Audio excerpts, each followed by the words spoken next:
رمضان دیگر مہینوں کی طرح ایک مہینہ نہیں ہے کہ آیا اور چلا گیا۔ رمضان وہ مہینہ ہے جسے اللہ تعالیٰ نے اپنی آخری کتاب قرآن مجید کو نازل کرنے کے لیے منتخب کیا، جس میں ایک ایسی رات بھی ہے جو 1000 مہینوں سے بھی افضل ہے۔ تو جب ایسی بات ہے تو ہمیں اس مہینے کا استقبال اچھے طریقے سے کرنا چاہیے اور ہمیں اس کی خوب تیاری کرنا چاہیے۔ مگر سوال یہ ہے کہ اس مہینے کا استقبال ہم کیسے کریں؟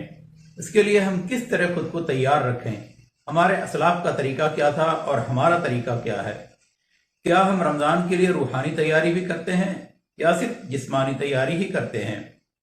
کیا ہمارے طریقے میں رمضان کی عظمت زیادہ عیاں ہوتی ہے یا ہمارے اسلاف کے طریقے میں؟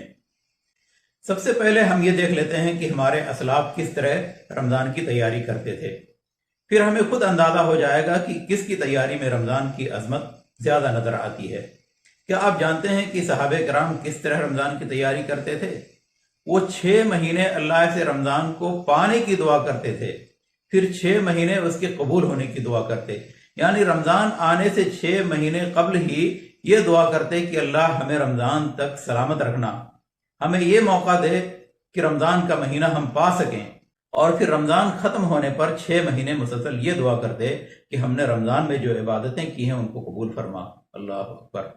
اور ہمارے نبی کریم صلی اللہ علیہ وسلم کی تیاری کا یہ حال تھا کہ قریباً پورا شعبان روزہ رکھ کر گزار دیتے، یعنی رمضان سے پہلے آنے والے مہینے کو بھی صیام و قیام اور عبادتوں میں گزارتے تاکہ رمضان کا اچھی طرح استقبال ہو۔